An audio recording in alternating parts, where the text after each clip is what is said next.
Okay. Have a seat. Thank you very much.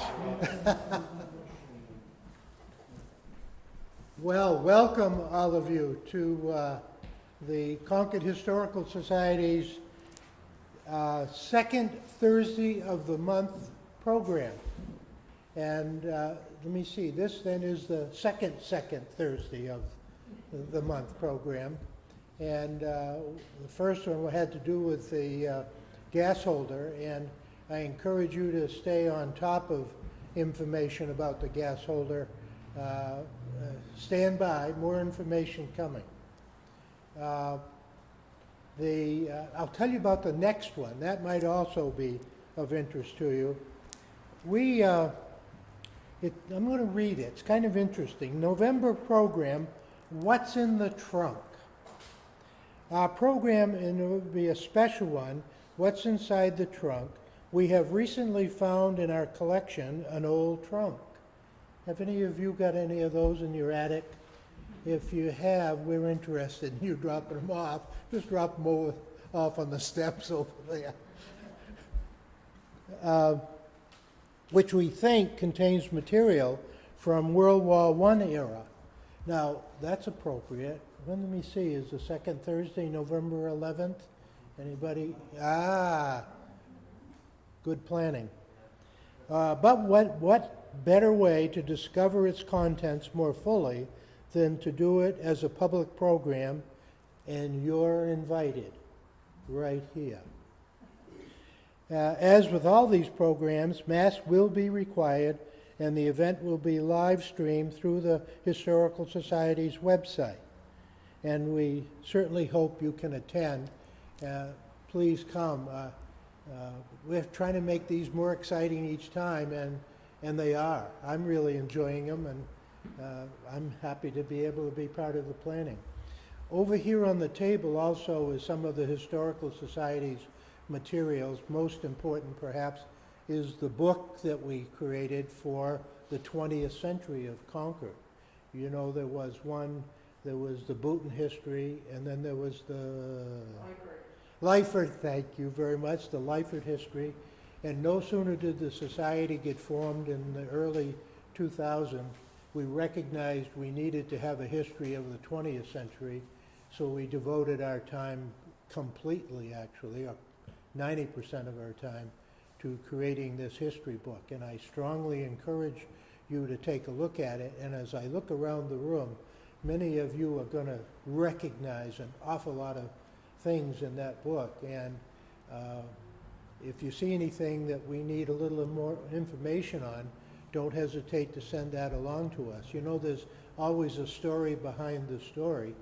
I'm giving you an awful lot of information. They're going to drag me off stage here in a second. But the book is about 400 pages, and the glossary at the back is fantastic, so you can find things. And when John Mill was putting it together, we literally had to stop him. And so that means we have in our archives an awful lot more information. And so we're always willing to take on new things. And maybe one of these days we'll do a little additional piece to cover between 2000 and 2000 whenever we do it. So much for that. We really need to get on to the Concord Coach Society. Oh, I did it.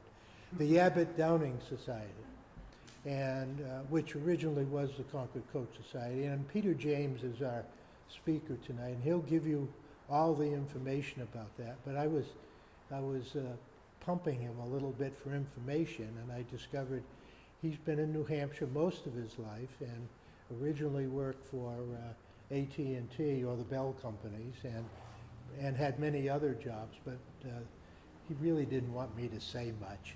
But Peter is the treasurer, and we welcome him this evening, and we're going to have a lot of questions, but wait until afterwards. He'd prefer that. So jot them down if you need to, and we'll make sure there's plenty of time for questions. So welcome to all of you. There's cold drinks here, and something to eat as well, and thank you for coming.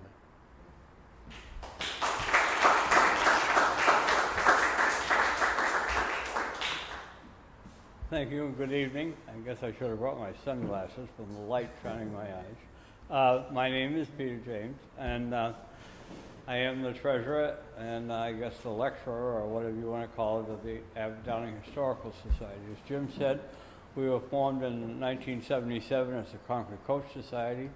In 2011, we changed our name to the Abbot-Downing Historical Society, and that gives us a greater coverage because while Abbot-Downing were most noted for the coaches, they did a lot of other things. And so anyway, he said I spent 30 years working for Mother Bell off and on, and I've been retired 20 years almost, and I've loved every minute of it, I think. If I sound like I'm talking kind of funny, it's because half of the inside of my mouth is a chunk of my left leg, and the other half is a piece of my left wrist. And so I don't have any teeth or jawbone, and the palate is all soft tissue. So if I'm a little bit tired, sometimes it sounds like I had a half a dozen beers for supper, but that's not true.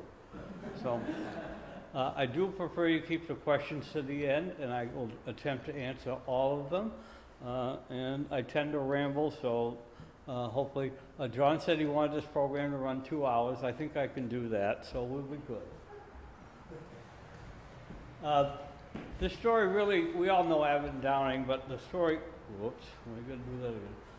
Wrong button. The story really begins with someone else, and Lucy Wheelock. And Lucy was a young lady born 1792 in Lancaster, Mass. And her father was a stage driver between Concord and Boston, Concord, Mass. And Boston. And in 1813, Lucy was up here visiting an aunt in Concord, and her fiance, Louis Downing, came to visit her. And Louis was also born 1792 in Lexington, not very far from where Lucy was, and he was trained as a wheelwright. A wheelwright is a person who does the wheels and undercarriage of a coach, and told you it was going to be a problem. All right, point it right at me here. There you go. A wheelwright is the person who does the wheels and undercarriage of a wagon or a coach, and this is what you've been trained to do. And so he came to Concord. He decided I could come here and make money. There seemed to be a need for it. And he set up shop on the corner of Washington and North Main Street, right over there. Last time I haven't been in Concord in a while because of COVID, but I think it was a Hess gas station at one time. I'm not sure what brand it is now, on the opposite corner from where the church is, to manufacture small wagons and later chaises. In the beginning, Lewis was working with the state prison, which was just around the corner on North State Street, not way up where it is now. And they would blacksmiths, the prisoners would act as the blacksmiths, and Lewis would do the woodwork part of it. They built 2 wagons, each would keep one, and that's how they worked for a while. When Lewis moved to South Main Street in a couple of 3 years, he set up his own blacksmith shop. This is the type of wagon he was building. This one was built prior to 1820, and this is a little thoroughbrace wagon. The thoroughbrace, which plays an important part in the coach as well. This is leather strap which runs front to back. And the coach sits in it, and because it's an organic thing, it has a kind of a soft ride. And this particular style, the body, rather than resting directly in, back up here. Rather than directly in it, it sits on a couple of jacks that come down. You can just barely see them through the wheel spokes here. But it would act like a little baby perambulator, you know, the kind of bounce like that, rather than roll. And so when they built the coaches, they actually changed the design a little bit. In 1815, Lewis and Lucy were married in Concord, Mass. They returned to Concord, and they rented around town for about a year, and then they bought a house down on South Main Street on the corner of Pearly Street. Pearly Street wasn't there at the time, and they lived for the rest of their lives there. They had 6 children, 4 girls and 2 boys. And the 2 boys Louis Jr. and Alonzo grew up to join and later run the business after the father retired. Guess we pretty much covered that. The house was located on a 5-acre piece, which basically ran from where Curly Street is now down to, I guess that's West Street, and then Main Street back to South State Street. So it's most of that piece of land in there, and they built the shops out there. The house was on the corner, and there we go. This was the house, beautiful old house, but you know how things were. We needed a gas station, so we tore the house down and we got a nice gas station. And then it was a pharmacy, and I just drove by there today because I wanted to look at another building down there, and I see it's now a bank. So, progress. He tried building the chaises, a one-horse open shay that we hear about, but there was little or no market for that, and after building them a few, he gave that up. And he could see that Concord was becoming a transportation hub, just as it is today, by the way. And at the urging of his father-in-law, Jonathan Wheelock, he decided he was going to try building stagecoaches. So this is a shay, or shays. We have one of these from prior to 1800, a very old one, pretty rough, but we have one. And you can see why they call it a one-horse open shay. This is a map of the stage routes in Concord, 1833. And the red circle is downtown Concord, and you can see that all roads lead to Concord, just as they do today. So he did pick a good place to set up shop, and this is the map that was taken from, by the way. This map is available from the White Mountains Museum site in Plymouth. It's a PDF file that you can download, and it's in huge detail. So you can download this and blow it up, and it doesn't go pixelating all over the place. And so if you want to look at a particular location and see if there might have been a stage route there or something along that line, you can do that. There's a link to that site on our website, and I have a postcards that you can have that have our website on it, and you can look that up and then go from there. Lewis's skills, as I said earlier, were those for a wheelwright. In order to build a stagecoach, he needed someone with those skills, and he went looking. He found a young guy down in Salem, Mass, by the name of Joseph Stevens Abbott, and he was a 22-year-old journeyman. He'd been orphaned early and lived with an uncle who finally placed him with this company called Frothingham and Loring in Salem. And check out the spelling of his name. There are two kinds of Abbotts in Concord. There are 1T Abbotts and 2T Abbotts. And Abbott Street and Abbott Farm, up by the state prison, are 2 T's.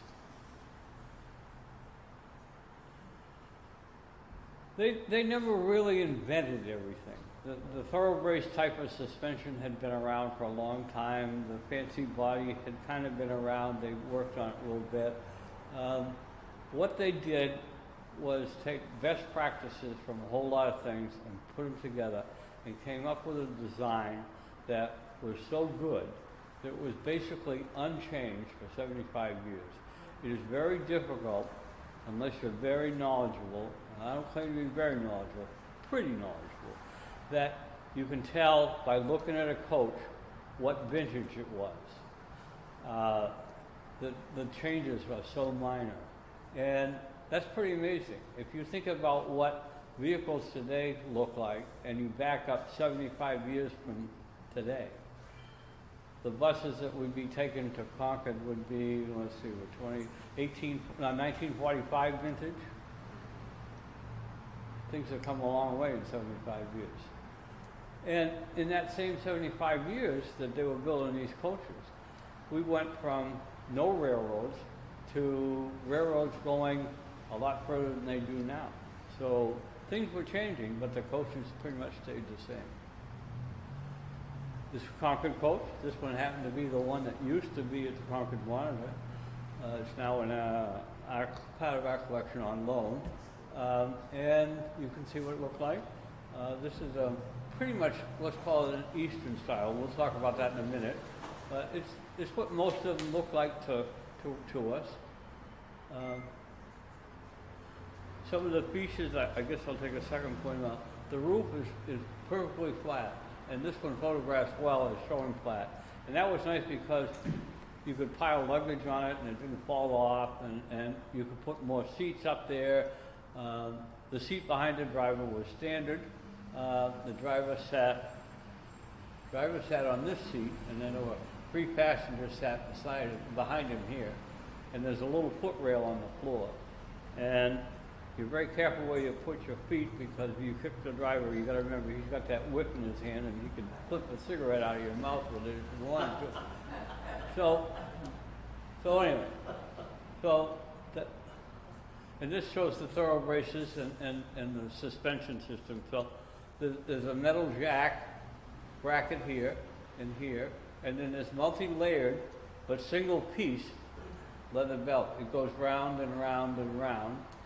And the tension on it, it stretches, so it has to be adjusted. And having done that several times on the coaches that we have, it's a real challenge to get it so it sits straight and you get the right height. And you can see the way it just sits there, like the body sits in it, just like sitting in a hammock. The big long brake rod sticking up, that's the lever. And this piece here is a stirrup that the driver would press for his foot, because he didn't use it with his hand, he pressed against it with his foot. And you also have to understand that the brake lever is attached to the undercarriage, and the driver is sitting in the body, which is constantly moving. So he's going downhill, and he's got to be moving his knee back and forth to hold the pressure on the brake. The wheel is an engineering marvel in itself, and it isn't flat. It's not intended to be flat, because if it was flat, when it went around a corner and side-loaded, the spokes would blow right through. And so by having it cone shaped, when it goes around the corner, the spokes try to expand, but the metal rim keeps it from going apart, and so it just gets tighter. And you'll notice it sits flat from the axle to the ground, and all of the offset is towards the top. And that helps to throw the mud off of the wheel, not onto the body, but just off. So the body stays a little cleaner. The hubs were usually elm, or wood like that, but usually elm. The spoke could have been oak or ash, and the fellies would have been oak around the outside, and then the iron tire. And the wheel wooden part was put together, and then a fire was built, and the rim for the tire was put in the fire, like a campfire. And as it expanded, then they drop it over the wheel, and they pour cold water on it, and it shrinks and pulls the whole thing together. The body was frame and panel, not unlike that door there, for instance. And so you've got the panels were only like 1/4 of an inch thick poplar, and the frame was made out of oak using mortise and tenon joints. So the mortise is a slot, and the tenon is a piece that goes into the slot, and so it's very strong. And then the poplar was bent to form the very curved body. The lower panels on the front and the back quarter panels are actually bent in 2 directions, not unlike a modern metal car fender would be. And if you try to ever fold a piece of paper in 2 directions, you can do this way or that way. Well, it's the same with a piece of wood. You can do this way or that way. But by using moisture and time, they could form that into a concave shape. The only tools that they had was a circular saw and a bandsaw, and they were both literally horse-powered. That would have been a horse walking on a treadmill. A lot of places might have had water power, but where they were located to build, there was none.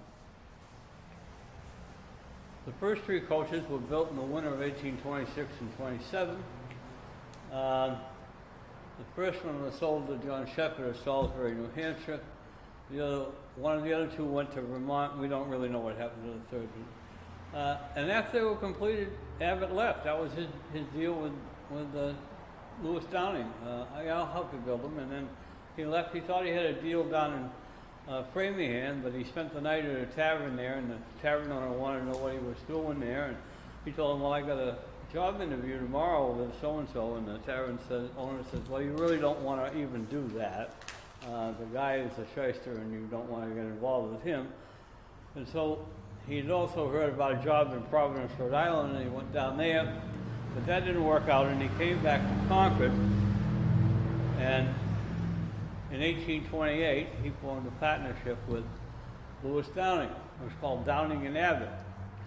Well, that was because Downing had the shops and the money, and all Abbot had was bright ideas. So Downing got to have his name first. Downing was an interesting person to work for, and was beloved by the people, his employees. And he was not looking over everybody's shoulder all the time, but he insisted that everything be the highest quality. And so they created these high quality coaches, and nobody knew what was going to happen. And other people saw them, and they wanted more and more. And so they formed this partnership, and off they went. Things were pretty good for about 20 years, up until about 1947, and they were shipped actually all over the world. They went to New Zealand, South Africa, South America, Africa, and Australia. And while they were best known for the coaches, they actually built 40 different types of commercial vehicles. In the beginning, Lewis, because he bought all his land with a house on it down in South Main Street, and so he started building the shops out there. But in 1835, he decided he wanted to start building houses and get into the real estate business. And so he needed cash, and so he sold everything but the homestead to Abbott. And Abbott continued the same leasing thing. Now, this is not unlike some of these big construction companies like Audley and Pike and whatnot. You know, they have a subsidiary that wholly owns the trucks, and they rent them back. Some kind of a tax deal. And Lewis continued to live on the corner of the property in the house there. In 1847, they decided to break up. There are a lot of theories as to why. Mine is that there was two different philosophies. Abbott was 10 years younger than Downing.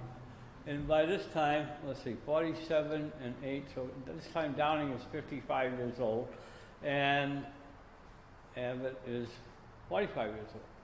And Abbott was just a young, really wanted to go get a guy and wanted to make this as big as he possibly could. And Downing was happy the way he was. He was making plenty of money as it was. He wasn't greedy. He just wanted to do what he was doing, know what was going on, have control over everything. And so they decided to split. And so, because Abbott already owned the shops, he kept those. And Downing moved up the street to a place behind across the street from the Phoenix Hotel. These were Abbott shops. And let's see, we've got the right button here. Downing's house would have been right about here.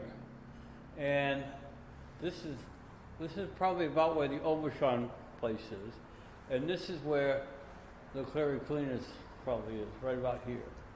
So you can kind of get some idea where we are. And then this was Downing's shops. We know exactly where this is because the church steeple in the background is still there.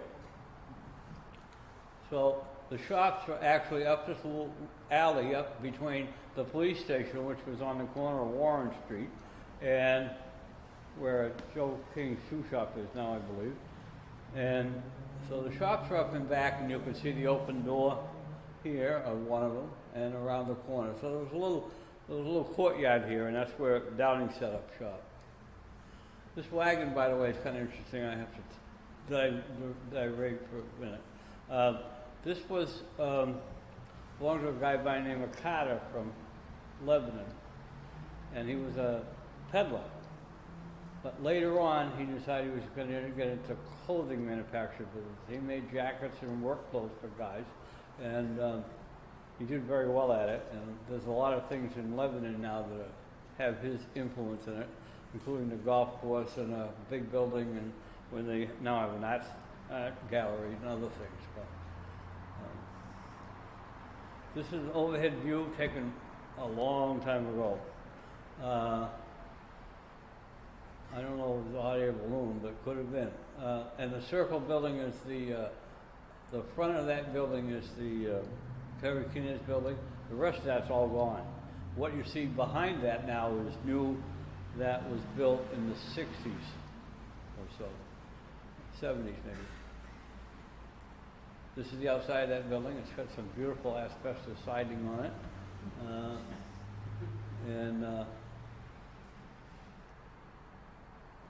But it's being redone. Anybody know what's going in there, by the way? I drove by it tonight because I knew somebody had said, man, they're going at it hammer and tong down there. They got big excavators and tore the siding on. There used to be a little thing on one side of it. It's all gone. And the sign out front, this disappeared for a while, but it came back. This is the blacksmith shop. There were 16 forges. Each blacksmith had his own. 16 chimneys, you can count them there. And it's perpendicular to Pearly Street. And that's the building now. Chimneys are all gone. And an overhead shot where people were pictured. Downing looks like a pretty stubborn guy. I'm not sure I'd want to have to get his wrath, but they said he was good. An overhead shot of the layout. So Downing lived here, and he had to walk up here to his shops every morning. And Abbott lived here, and he had to walk down to his shops every morning. And they would have walked. I mean, it's only 4, 5, 6 blocks, right? I mean, you know. So they did this for 18 years. And you wonder, you know, what did they say to each other? It was a friendly split. We know that because they worked together on projects. But I think it's humorous. So there are several variations of the coach. And two basic ones, Eastern and after 1850, what we call the Western style, which was a little heavier and the windows were done a little bit different and the wheels were heavier and the thorough braces were heavier. It was just made to handle the rough roads out west. And the Eastern style, which is what we had seen earlier, came as we saw it, or a hotel style, which had French windows and could have had seats on the top for more people. Came in 3 sizes, 6, 9, and 12. That only counts the people on the inside. And I got to tell you, the airlines didn't invent coach seating. It is close. You get 9 people in a 9-passenger coach, and it's bottom to bottom. This is a cute little 6-passenger coach, by the way. This one's down in Francistown, and about 4 or 5 years ago, they built a new museum to put this in. Prior to that, it sat in somebody's shed most of the time. But you can see how narrow it is. It was 3 rows of 2. So you had a jump seat in the middle. And on this one, you can see right here, there's a leather strap that went back and forth. This wasn't a seat belt, it was the backrest for the people on the jump seat inside. And it's removable on the sides and it hangs from a couple of straps. So the people get on the back seat, they unhook one side and they go in behind it and then sit down and hook it back up again. This is a 9-passenger standard Eastern coach. And this is what probably, maybe as much as 80% of the production was. Just like this, looks just like this. This one's in the center sandwich, by the way. It says so, but. This is the hotel style. This one, I'll talk about these later, but this one happens to be at Mount Washington Auto Road. And this came from the Fabian House. It's got 2 seats up on the top. So total seating is 9 inside, 1 beside the driver. Shotgun drivers, that's a Western movie thing. 3 behind the driver, so now we're 10, 13, 16, 19, and 3 on the seat on the back, we're up to 22.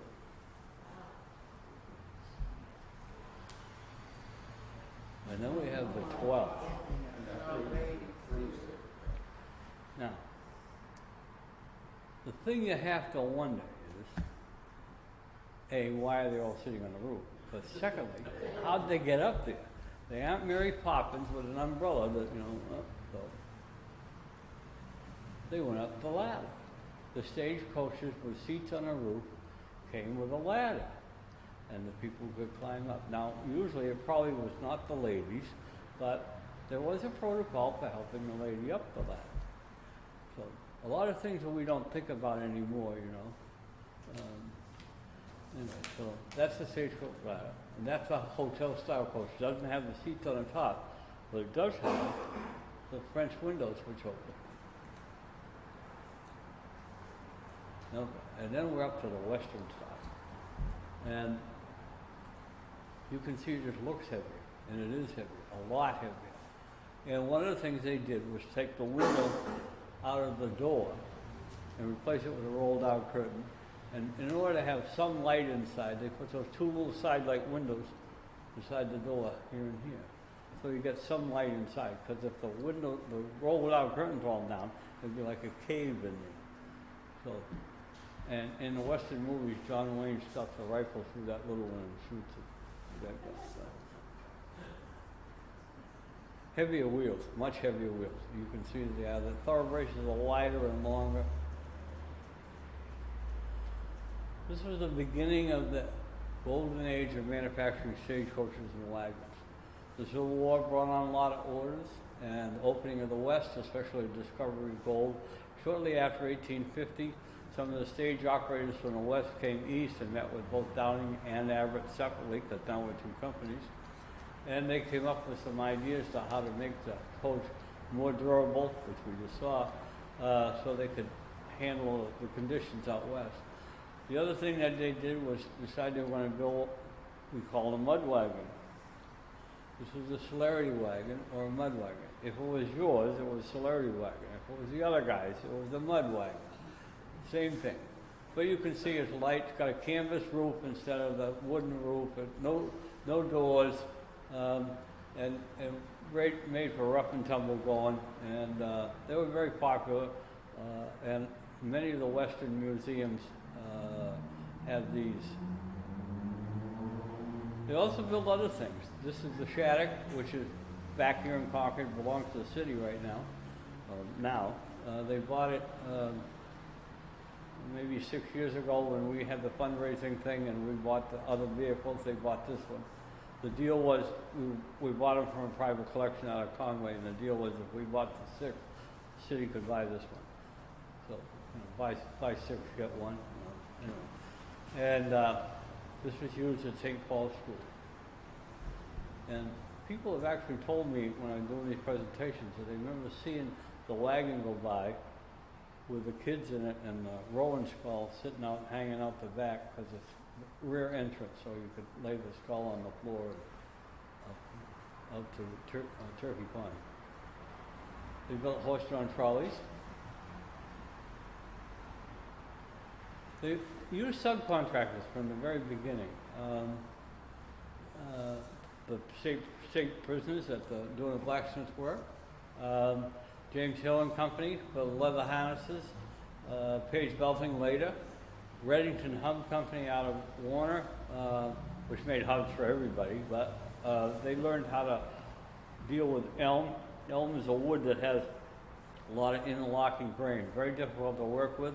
I don't know if any of you ever tried to splitting it. There isn't much elm left, but it was useful, all kinds of things, the hubs of these wheels, the screw on an old-fashioned printing press. You see those printing presses with a big wooden screw, that would have been made out of elm. Brass castings for the door lashes, Eastern Foundry, and the Concord Axle Company, which was in Pinnacle. And they used suppliers for other things. When they got into trucks, they bought the engines from Buda and the transmissions and axles from Timken. So they always did that. In 1865, Lewis Downing retired, and he decided he was going to run for the legislature, being a good citizen he was. And he did that, and he ran for one term, and he said, "That's enough of that foolishness," and that was it. A quote from the Monitor, though, says, "We think we can express the general sentiment of the community when we say that during that time, his integrity having never been questioned, he is entitled to be called Concord's best benefactor. And he was. He probably was, without even being close, Concord's largest employer, the companies. And he was also very generous. After he retired, Lewis's two sons were running the company, his company at this time, and J. Stevens Abbott and his son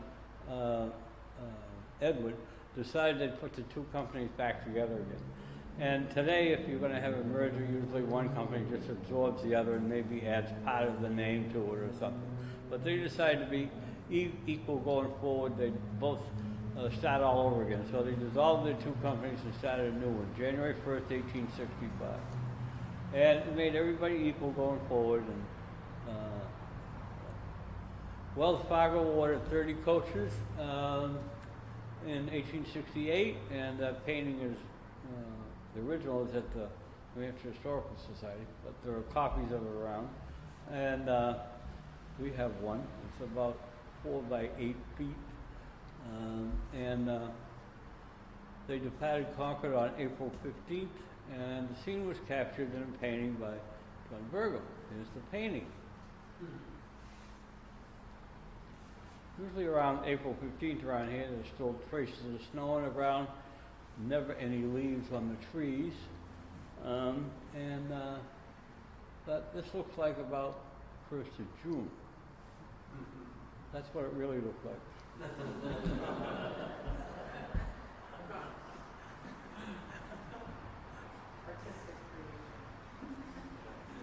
Well, I mean, this is not very picturesque.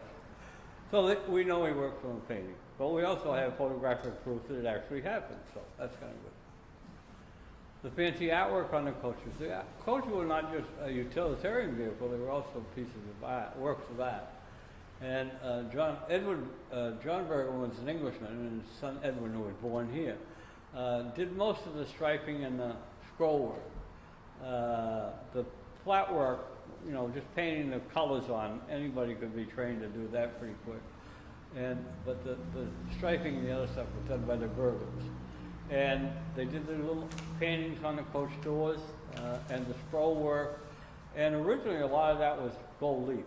The reproductions tend not to be, most cases, because they can't find anybody that does gold leaf anymore. Very difficult.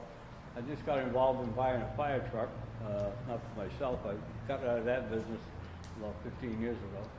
And that's when I ventured into coaches. And very difficult finding anybody today that does gold leaf. But back then there were people that did it. This one is right here in Concord, by the way. This one is the coach that's at the Concord Group Insurance. Lake Village Stage Company is what it says on the transom. And this is the bridge over the Winnipesaukee River in Lakeport. And this is original, I believe. This coach is in Conway. It's a coach that originally ran between Bath and a place called Small Point, one of the little peninsulas down in, going out of Bath into Casco Bay, a little private resort down there. And so they had a nautical scene. This is not original. This one is on the coach that's at the Flume, the Old Man of the Mountain. And probably original. This was on one of our coaches, and even when this was done,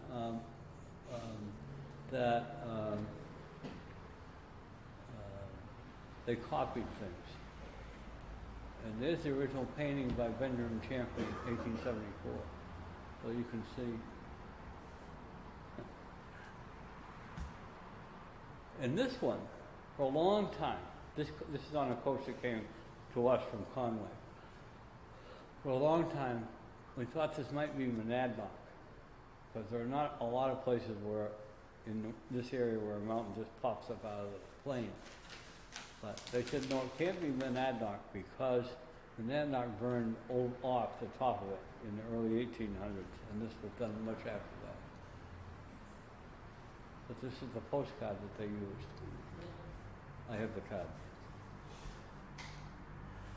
It was during this period that Maria Putnam worked for the Abbot-Downing. She was the only female employee amongst 300 or 400 men. Now, this was in the days before EEOC and a lot of other things along that line. And I gotta tell you, she must have had one strong personality. To just, I can't imagine what she had to put up with. But she sewed the leather and cloth interiors in her coaches for over 30 years. She lived at 82 South Street. She lived to be 93 years old, and she was blind for the last 20 years of her life. It's interesting to note that her name is misspelled in most places, including the census. I have census records on her going back into the 1860s, and every 10 years, every other 10 years, they got her name wrong. And about 12 or 14 years ago, I was doing this presentation, and someone in the audience said, her name is not Maria, it's Mariah, and she was one of my ancestors. Oh, okay. This is a picture of it. I also collect antique sewing machines, and what I'd give for one of those with that big wheel on it. I haven't been able to find one yet.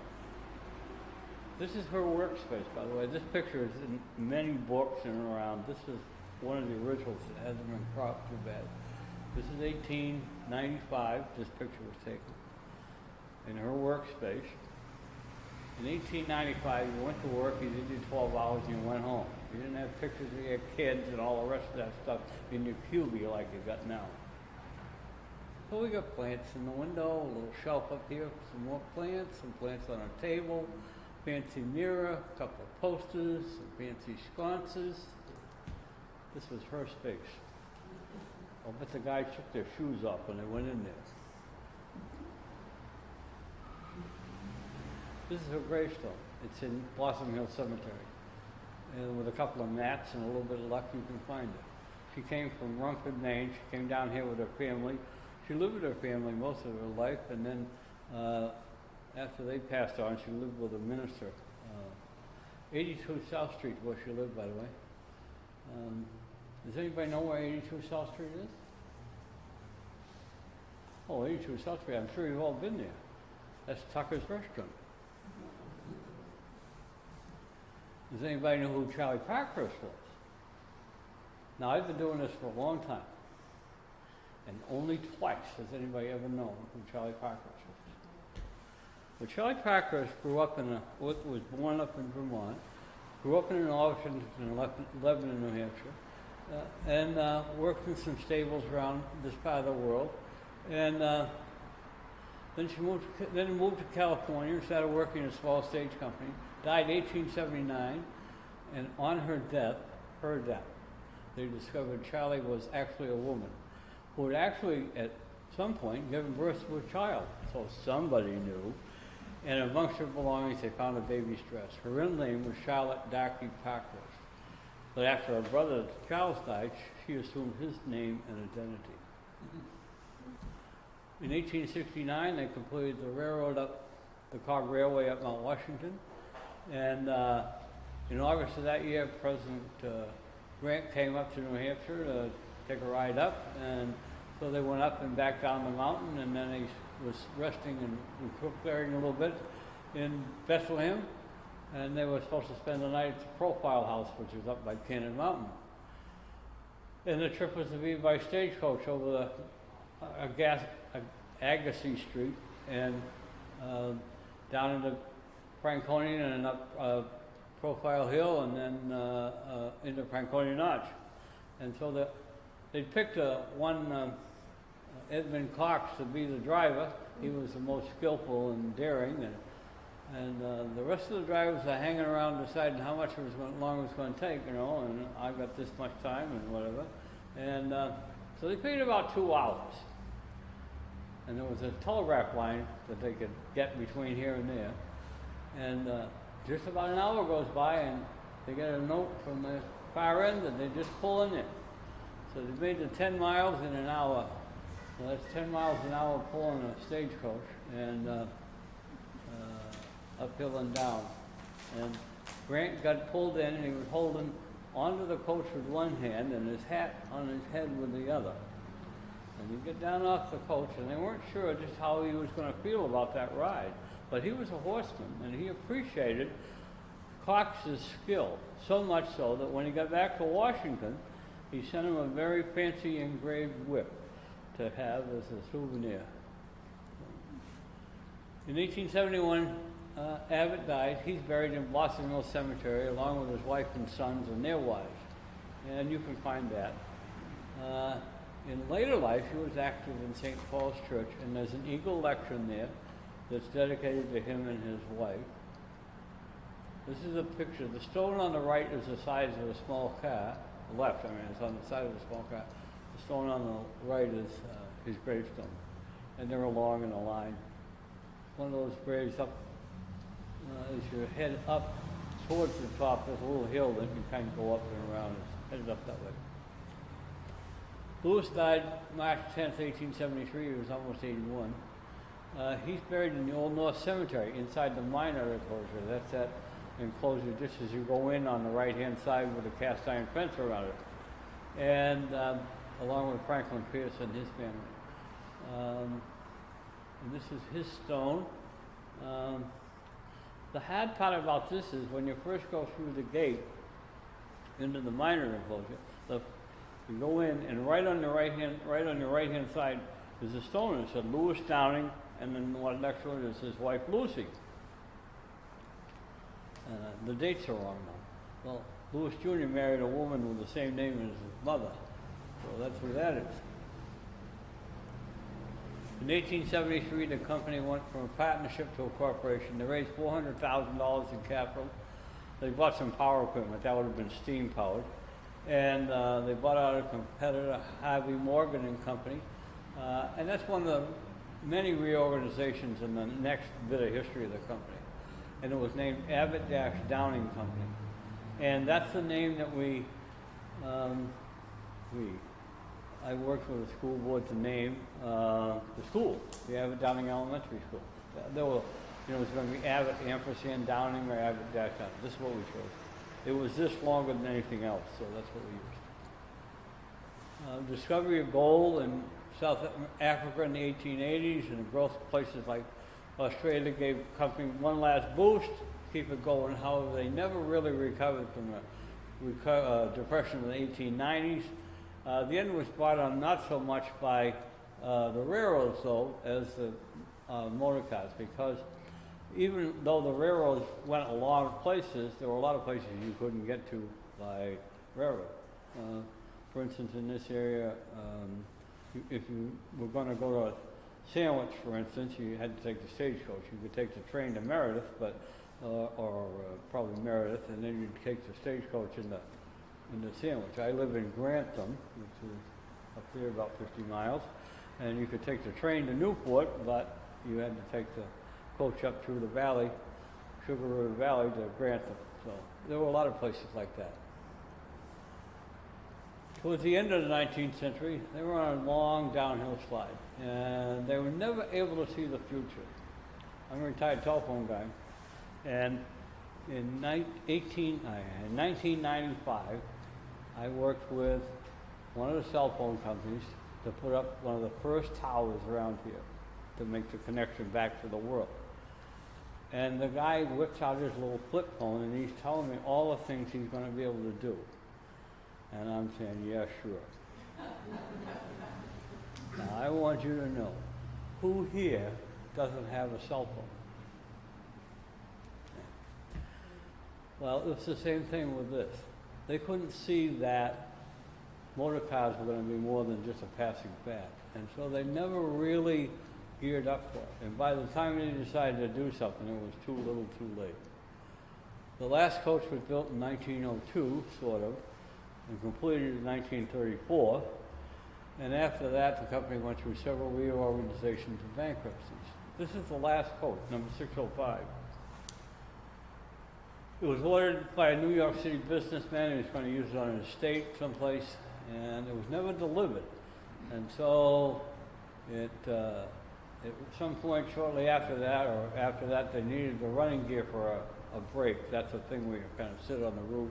And so they took the gear from it, put the body on a trolley and just kept it around the shop. And in 1934, they got a request from some guy in California who wanted a genuine Concord Coach. And so they brought in a few of the retired workmen. They built some new undercarriage for it, new wheels, a new frame. They wanted to put the body on it. Shipped it to California, where it stayed for almost 90 years, having never been driven. This summer it was donated to the West Oxford Agricultural Society. That's the Freiburg Fair, and it is there. It just came out. I have not seen it, but friends have. After the turn of the century, there was some work repairing the coaches and building commercial things like street sweepers and water tank wagons. But the coaches remained popular with the hotels in the White Mountains for excursions, you know, just as they are today in some places. If you want to ride in one, by the way, you can go to Old Sturbridge Village. They have one that you can ride around them. After several reorganizations in 1916, they ventured into motor truck production. The truck was called Concord. And like many of the smaller truck builders, the Abbot-Downing Truck and Body Company built what is known as assembled vehicles. That process is still in effect today. Things like Western Star and Freightliner and Kenworth are assembled vehicles. So they use engines from Caterpillar and Cummins and others, and transmissions by Allison Automatic and Timken, and and the frames are all built in Indiana by one company, and they do some tin work and whatnot, but they assemble this stuff. Well, this is what Abbot-Downing did, and they limited a few, not too many. This picture has them lined up here, like, you know, I suspect this is about a year's production here. You can see them. Some here, 2 rows of them here. That's a lot of vehicles for a little company. But this is a picture. This was taken in Goshen, New Hampshire. That's south of Newport. And the building where this was taken is still there. And the road is about 4 feet from where the wheel is on the left-hand side where that kid's sitting on the window. But back then it was dirt, obviously. Route 10 South. This one belongs to the Concord Professional Firefighters Union. And this picture was taken 30 years ago when I was in the antique fire trucks. I had seen this truck at some of my musters, and it was pretty nice, and it needs to be redone. It needs some engine work, I think. This truck is kind of interesting. This is up in Hardwick, Vermont, and it appeared in the movie Where the Rivers Flow North. And if you haven't seen that movie, I'd highly recommend it. It stars Rip Torn and Tantu Cardinal. She's a Canadian actress, although she lives in Lyndonville, Vermont right now. And the truck is parked in front of the St. Johnsbury Fire Station, which is still there, an old brick fire station, and they covered all of downtown St. Johnsbury with sand, so it looks like an old dirt road. And anyway, that movie's available. You can rent it on Amazon. This is a true barn find. Ted Valpy lives down in Dover, and he bought this one probably 7 years ago, 8 years ago. That's what it looks like now. An interesting thing that I learned recently, I'm going to back up one. You notice this has got a shiny aluminum radiator, and this one's cast iron. The fire trucks had aluminum radiator shells and tanks, and the regular trucks had cast iron. And the fire trucks needed the aluminum one for better cooling.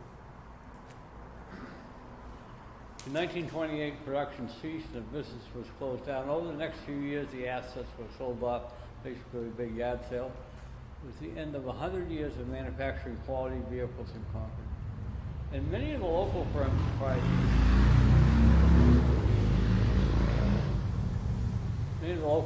supported it. Or Transportation, who used to have the liquor contractor transporting the liquor around to the sewer, out of Nashville, bought a lot of them. Concord Electric bought a lot of them. In some cases, almost looked like more than they actually needed, just trying to keep the company going. The real bitter end of it came sometime in the late 50s or early 60s. There was a huge fire. It destroyed most of the remaining buildings. The only two that survived were the ones there now. The woodworking shop, which was Clary Cleaners, and they did painting on the second floor, and the blacksmith shop. In 1945, through some shady dealings, Wells Fargo Bank bought the rights to the name Abbot-Downing. And up until recently, if you had $2 billion with a B dollars to invest, they would be glad to help you do that. And this is what happened to a lot of them. They built about 1,800, give or take, and there are about 160 left, give or take one or two. They keep kind of showing, but. And a lot of them just ended up behind the barn someplace and fall apart. Some of them, they sold them to a farmer and he tipped the body off and built a little box on it to use around the farm, but the undercarriage was really strong. This information is on the website. There's some Concord Coach facts. I won't dwell on it. I will say, number of horses to full of coach, not 8. 2 if you're only going from like the depot uptown. 4 under normal conditions. 6 if it was hard going. They ran a coach up Mount Washington twice. Once when they opened the auto road, and once in the 1890s to make a movie on the Biograph with the format. If anybody knows where you can find one of those, the auto road would love to have a copy. And those would have been an 8-horse hitch. There are 22 in New Hampshire, I think. They move. I'm going to go through these. How are we doing on time, by the way, guys? Are we getting too long? Doing well. We're doing Okay. just fine. Okay. So I'm going to run through these. I like to do this. This is the first one we acquired. This came from Gene Fernandez, who owned the North Conway Bank. If you own the coach and you're having it fixed, you can put your name on the top, and he did. This is this is a 9-passenger standard mail coach, and it's been totally restored. This is Ed Rouse restoration, and Barbara Rouse did the painting on it. This one is L. Downing & Sons, 1850. Downing used Roman numerals and Abbott used Arabic numerals, so that helps us tell who did what. This was Dartmouth College, ran between Norwich, Vermont and Hanover most of the time, although they managed to be up in Sharon, Vermont with it one day and tipped it over and did some damage, which is still evident on one side. They said that the average tip over was about every 1,200 miles. So. This one came from Waitsfield, Vermont, the Mad River Valley stage line belonged to the Waitsfield Telephone Company. They were going to have their own museum, but that didn't happen. It was in storage for about 20 years, and about 4 years ago they wanted to be rid of it. They couldn't find anybody in Vermont that wanted it, and I got word of it. 10 o'clock in the morning, 1 o'clock, we're sitting in the afternoon, we're sitting in the guy's office trying to cut a deal. So we got it. This one came from the Concord Monitor building. This was kind of fun because they built the building around it. So the door was 7 feet tall and 5 feet wide, and the coach was 8.5 feet tall and 7 feet wide. And I got a little slide presentation I'm not doing tonight on how we got it out, but the basic is we had to take the wheels and axles off it, drop it down on a dolly, and wheel it out the door, and then put it all back together again. It took us 2 days to get it out. This one's just up the street, just around the corner from us here. Concord Group Insurance, Lake Village Stage Company. And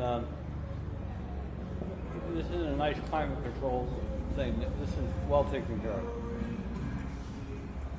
This one's New Hampshire Historical Society. It's the only one that the public can't see. What more can I say? I saw it 2.5 years ago. They had a special event and we were able to get to see it. But after they closed the Stone Museum, they built a little room around this and they store excess paintings and this coach in there. This is at the Flume. This is a hotel, sort of a hotel style. It's got the seats on the roof. Now you gotta understand that the roof is 8.5 feet off the ground. So we get up to those seats, are up about 10 feet. And the thing is not very stable. So if you get it all seasick, motion sickness, this is not the place to be. This one's at the Mount Washington Auto Road, this is very nice. This is a nice freedom room museum, by the way, if you ever up that way. Out back of the main building for the Auto Road. And it's usually just open with nobody there. I mean, nobody taking tickets or anything, so. Nice to win. Nice collection of antique cars, this coach, and a mountain wagon, and some other things. So they got some nice things in there. This one's the Amherst Historical Society. It ran between the depot in Panema and downtown Amherst. And after they stopped using it, it got away from them, i.e. somebody bought it. And it needs to be set back. I wish they would fix it. And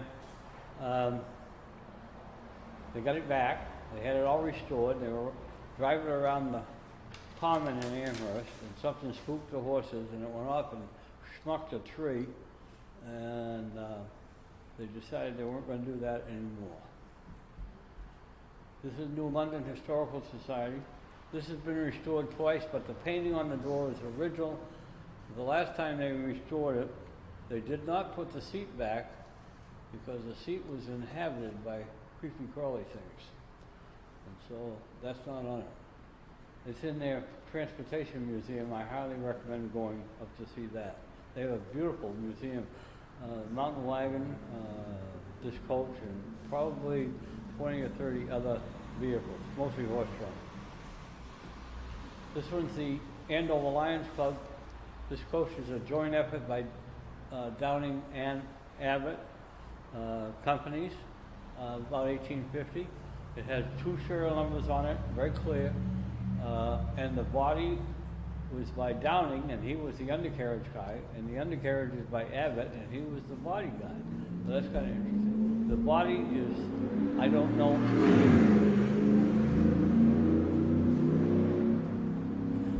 what color the body is because it's not brown. What you see is very old, aged varnish covering up the paint. And the doors have a little picture of a little Pomeranian type dog on both doors. So whoever originally owned it evidently liked that dog. And this was a mail coach on the driver's box right here. The driver's seat called the driver's box. If you take a picture of it and then you put it in your computer, you can see that it says U.S. Mail. Center Sandwich, they just built a new museum and put this in a couple years ago. Branchestown, we saw this earlier. It's a nice little one. Molten Grove Country Store, another one needs to have the body put back in the right place. This one has no brakes. It never had any brakes. That's because it was always privately owned. They didn't have 22 people on it. Might have had 4 or 5 at most. So they didn't put brakes on it. They relied on the horses. This is Tom Prescott's over at his museum on Airport Road. This is a 12-passenger coach. This one was rebuilt in the 80s, late 80s by Ed Rouse, but he subbed out the body work to David Lamb and Chance Anderson from Canterbury. And it was in pretty rough shape, but they used what they had as patterns to go and do the body. I know David personally, and he said it was an interesting project. This one was from the New Hampshire Highway Hotel, belonging to Jane Morton, and her name was over on the top of the door. That's at Prescott's too. Oh, this picture was taken at Freiburg. Jefferson Hill House, this one was at Six Gun City.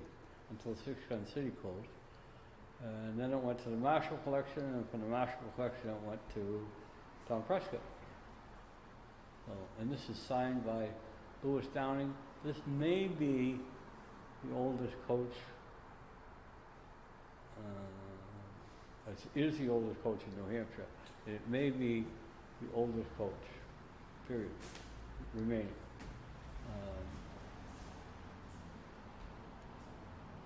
This one is at Tom's, this one.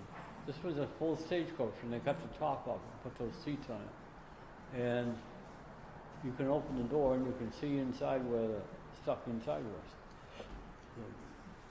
And it was made into a tourist trade break. Turner's Tavern. This one was originally at the Adirondack Museum out in New York State. And they were all proud of this because they thought Turner's Tavern was someplace down on the Pennsylvania-New York border, except it turned out to be in Bethlehem. And then they said, well, we don't want this anymore. And so they put it in auction up to Owl's Head. It's now in Concord, private owner. This is probably my favorite, believe it or not, and it's also other people's. This one is original, as it came out of service. It's in the Marshall Collection in Conway. It ran originally between Northwood and Epsom, and after that service it went to Maine and served between Bridgeton and Harrison. Nice little 9-passenger coach. This is the one with the picture of the sailboat on the door. This was taken at the Willowbrook Museum, which is now closed over in Newfield, Maine, and they built a building around it. In order to get the coach out, they had to take a wall out.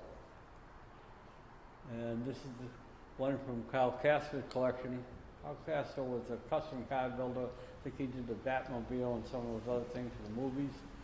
And this one just came to Concord. I haven't seen it since it's been brought over. And let's see. So now, let's talk about the future a little bit. We're working with the city of Concord. This is public knowledge. So we're working with the city of Concord to renovate the old stable building over on between Warren and Pleasant Street, just west of Liberty. And we want to put our coaches. We have 5 originals. We want to put the coaches in there, and about a dozen other Abbot-Downing vehicles, and a couple more vehicles that were made in Concord, not Abbot-Downing, because there were several other vehicle builders in Concord. So it's a beautiful old building. The school district has been using it for storage for stuff they didn't know what else to do with. And we're in the process of trying to get that transferred back to the city, and then we can work with the city to raise, we're going to raise money, and hopefully they are to turn it into a museum. 3 levels. This is the high side of it. This is the street that goes between Warren and Pleasant Street, and with the sign over the thing that says City Stable 1905. And the other side is a walk-in basement. So there are 3 levels. So we have vehicles on 2 and an educational room, meeting room on the 3rd level. That's the plan. So, and now the immediate future. And this is something that we've been working with Althea, and we want to get out of our barn, which is in Hopkinton Fairgrounds, and we're going to bring our vehicles in, and we're going to work in a partnership with the Pennacook Historical Society. And the coaches and some of the more valuable pieces are stored in a different secure location here in Concord. But a lot of the small pieces and whatnot will be brought here. So allow us to get rid of that facility so we can concentrate our efforts on the new museum in the city stable. And then, hopefully, that Pennacook Historical Society, the Concord Historical Society, Abbot-Downing Historical Society, and other societies in the area, we can all work together to form, let's call it co-op, for lack of a better term, or at least a loose association. So we can do joint events, or maybe weekends, you know, where you can go to open houses and go around and check out the different things, or whatever. And so this may be the beginning of that, of us working with Concord. The barn had to be cleaned, and we put some money towards that. They put a lot more money towards it to get it cleaned out and ready to us put things in. But it's got a new roof on it, it's waterproof, it's secure, it's in town, that's really nice. And so we're really excited about that. And so, you want to add anything? I got it. So I think I've introduced myself to everyone as, I'm sorry. I think I've met everyone and introduced myself as working here at Kimball Jenkins. And as Peter said, I am also affiliated with the Concord Historical Society. I'm on the board of directors there.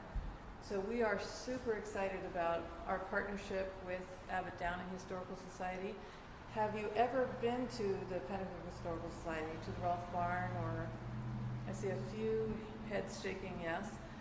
If you haven't, I would welcome you to, in about 2 weeks, we're planning our first caravan from Hopkinton of vehicles that will be coming up to Pennacook. As he said, we've been working very, very hard on the barn, cleaning. As you know, barns tend to collect stuff inside them somehow mysteriously, so we had to clear out a lot of things, and we've been cleaning it up, getting it ready for that. But we're very excited about the partnership. And in two weeks, our first caravan of vehicles will be coming up. You're welcome to keep an eye on our Facebook page, or we'll put it out in the news. And join us for that. And then in the spring, I hope we can have an open house and invite everyone in to see the vehicles and the space.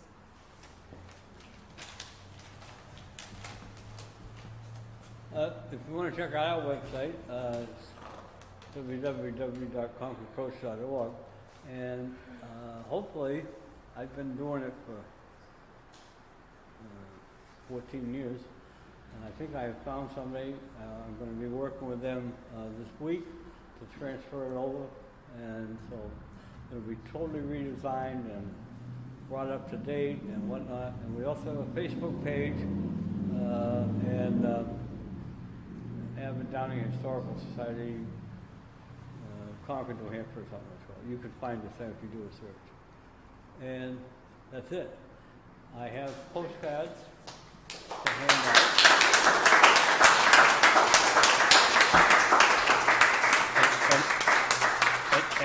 And now the fun part, when I get to answer questions. Yeah. I bet that brought some questions. Right there. Were any of these coaches used in Hollywood movies? Were any of these coaches used? In Hollywood movies?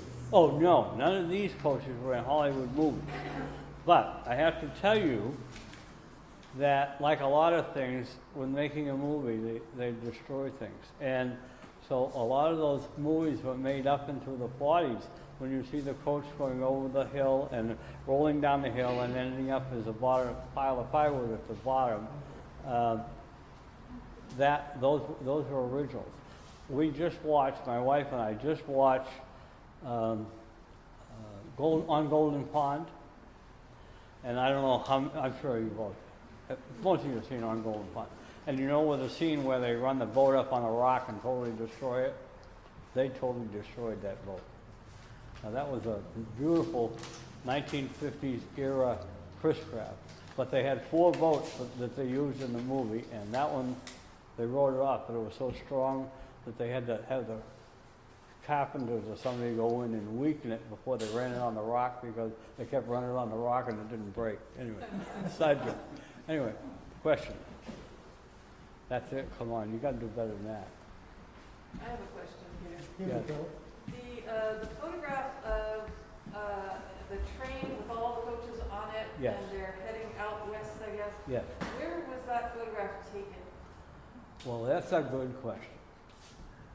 We think that at that time they went north, so it may have been, you know, it could have been taken right, you know, between where the Rolfe farm is there in Concord, because the tracks are right there behind it, It you know. looks similar to that area. It could, you know, could very well, because I think, Yeah. we think that at that time the train probably went north and up Canaan and Lebanon and then across the river into Vermont, and then actually at that point, at that period of time, the tracks went across, you could get across Vermont on a train.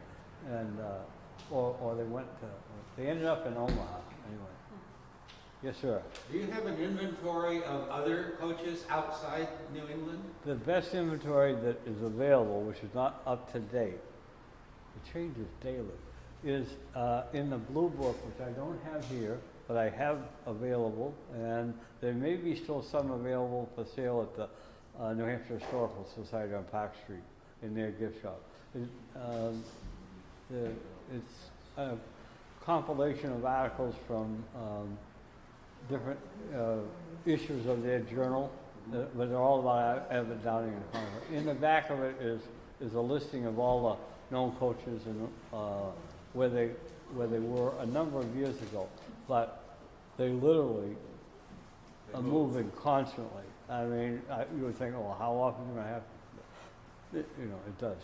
So even around here. I saw one in a little roadside store in Woodside, California. Yeah, a I'm few years sure. ago, just up the hill from the San Francisco airport. Now, was it a coach or a mud wagon or? It looked like a regular coach to me. Yeah, right, okay. I just wondered, okay. Yeah. Well, there's one down in Dennisport, Mass. That originally, recently, some years back, was in front of a candy shop in Natick, I think, along Route, whatever that is there. And then the guy moved the candy shop to Dennisport, took the coach with him, and then sold the candy shop. And the people that own the candy shop don't want it anymore. So we're working on that, but it's pretty rough. Yes, sir. Do you know where they got their supply of oak trees? Yes, I do. They own massive woodlots in northern Vermont. And only the finest quality was used for the coaches. So they would cut the trees and have them sawed and then pick through the lumber. And the lumber was air dried, not kiln dried, and they would turn the piles over. So it's very important if you want maximum stability. So they'd have a pile and a space, and they'd take this pile and they'd start at the top and they'd rebuild it over here, and then they could do the next one, the next one, the next one, that same way. But totally rebuild the pile of oak. All of the wood was air dried that way and rotated. So, but northern Vermont. More questions? Oh, come on. Okay. Well, thank you. I enjoyed it. I hope you did. It's been.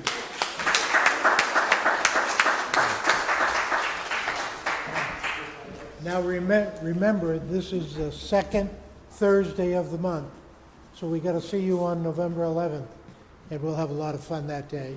And we're already planning none in December, but we're already working on January, February, and March. So stay tuned. Thank you. Yep. Thank you very much.